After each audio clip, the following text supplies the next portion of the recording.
Ada murid pindahan baru di kelas, dia Cik. Gaya rambut lucu dengan kalung peninggalan nenek moyang. Setiap kali bocah itu pergi ke kelas, dia selalu tertidur.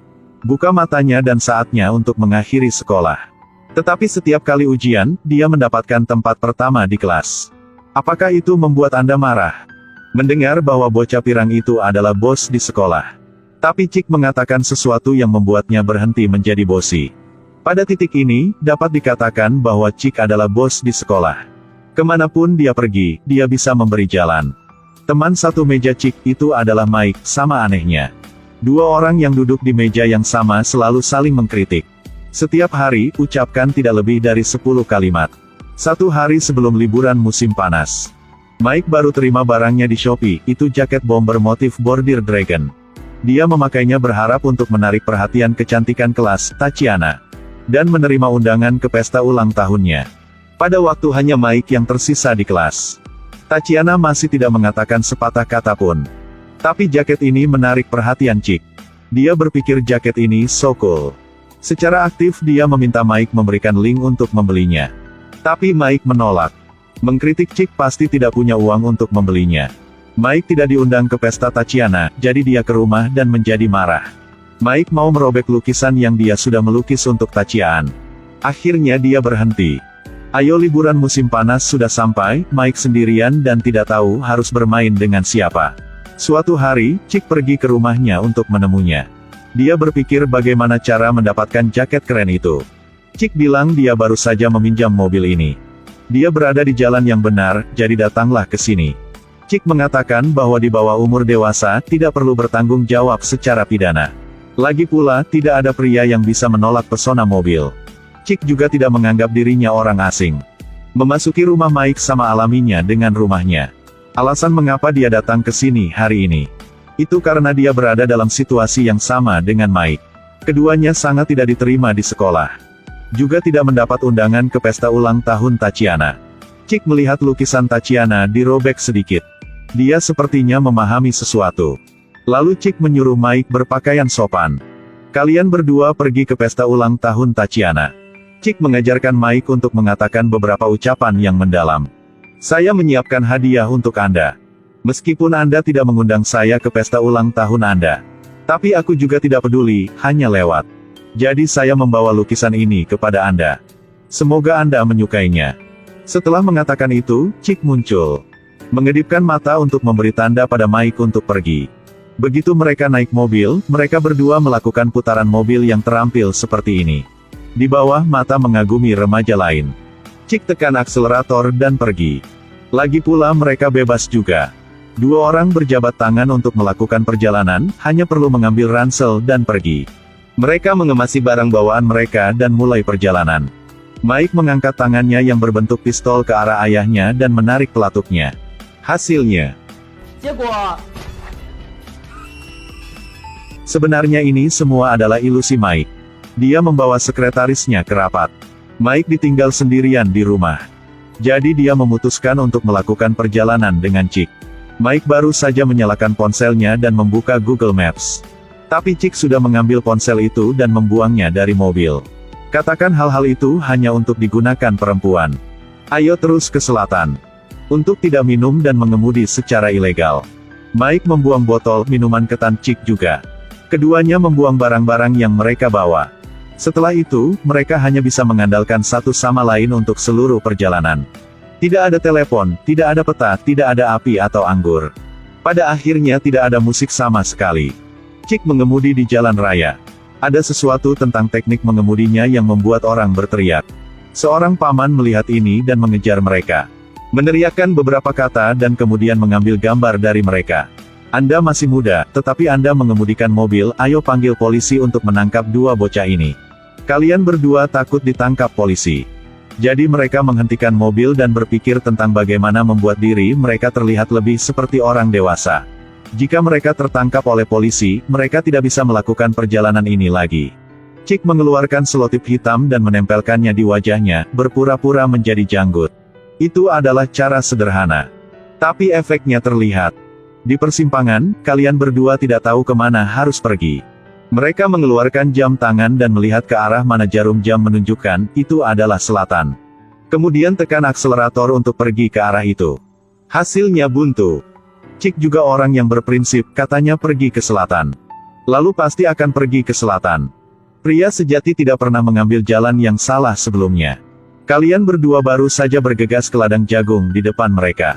Ayo main besar kali ini. Sudah datang, Anda harus menandai kedaulatan Anda.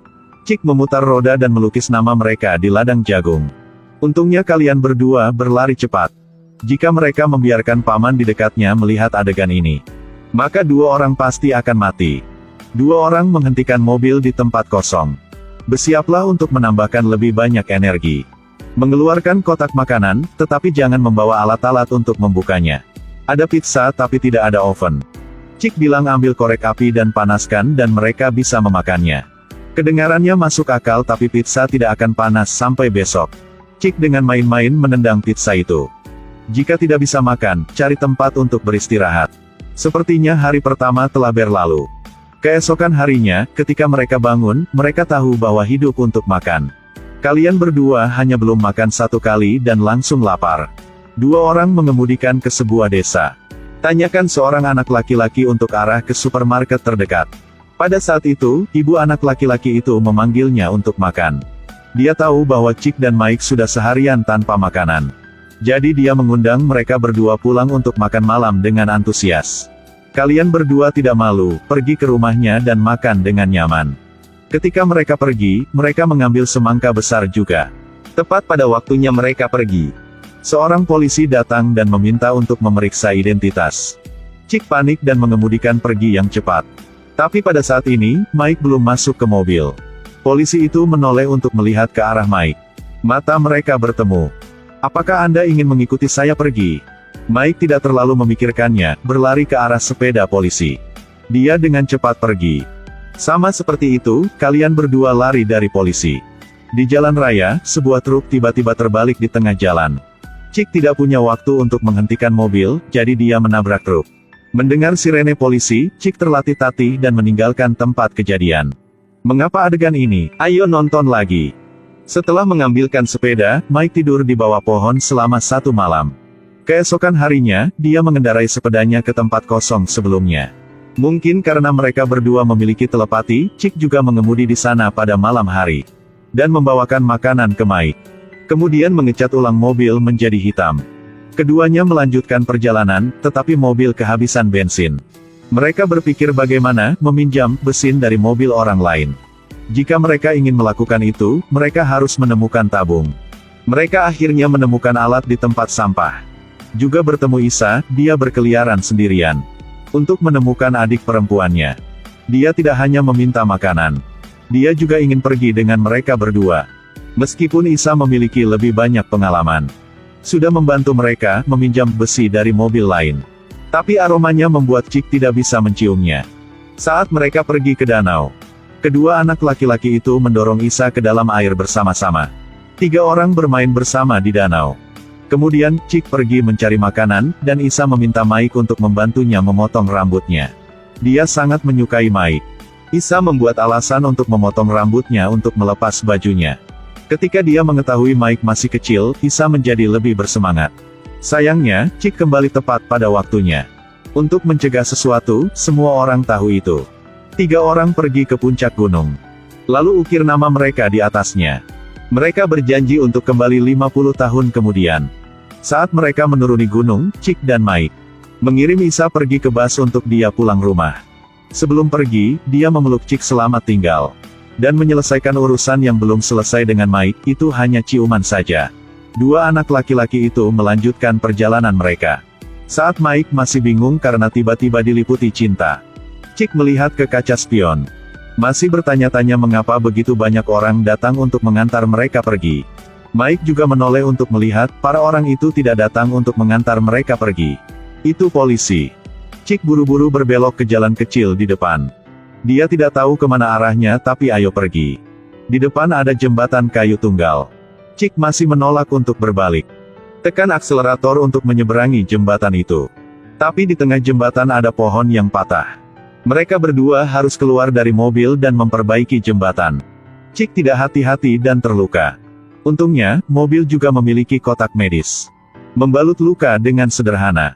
Chick tidak bisa lagi mengemudi, jadi tanggung jawab diserahkan kepada Mike. Satu orang mengajar, satu belajar. Keduanya melanjutkan perjalanan. Mike sedang belajar dan berlatih, mengemudi ke jalan raya, dia bertemu dengan truk pengangkut babi. Mike ingin melewati truk itu. Tapi truk itu membelok ke jalur mereka. Pengemudi ini pasti memiliki masalah mental juga. Kenapa sopir itu bercanda begitu? Kemudian truk itu terbalik di tengah jalan. Tidak ada mobil yang bisa lewat.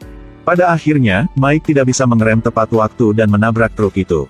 Kalian berdua duduk di antara babi, mengakhiri perjalanan ini. Segera polisi juga tiba. Karena tidak ingin ditangkap, Chick berlari dari tempat kejadian. Dia tahu betul apa yang akan terjadi jika dia tertangkap. Sebelum pergi, Mike melepas jaket bermotif naganya dan memberikannya kepada Chick. Dia akhirnya mendapatkan apa yang dia inginkan. Mike dibawa ke rumah sakit oleh polisi. Ayahnya ingin anaknya menyalahkan Chick. Tapi Mike mengatakan itu semua. Dia sudah mengemudikan di jalan raya. Dia sendiri memutuskan untuk melakukan perjalanan dengan Chick. Hari pertama ke sekolah setelah liburan, Mike diantar ke sekolah dengan mobil polisi. Polisi bertanya tentang Chick. Karena tadi malam ada mobil lain sudah menghilang. Mike tahu Chick mengiriminya isyarat. Sepertinya dia masih sangat bebas di luar. Kembali ke kelas. Tatiana mengirimi Mike selembar kertas. Dan menatapnya dengan saksama. Tapi sekarang Mike tidak peduli padanya lagi. Sekarang dia hanya berpikir tentang citra temannya yang gila dan nakal Chick. Setelah perjalanan aneh itu, Mike tidak melihat sesuatu yang istimewa tentang Tatiana lagi. Sebaliknya, dia sudah sangat dewasa. Sebenarnya di masa muda, kami dulu berpikir untuk melakukan perjalanan yang gila. Tapi ada banyak alasan yang berbeda. Dan perjalanan itu masih sebatas rencana. Nanti, ketika kita dewasa, ada lebih banyak alasan juga. Jadi tidak ada waktu untuk menyelesaikannya. Jika Anda punya teman seperti Chick ketika Anda masih muda, apakah Anda ingin melakukan perjalanan seperti ini?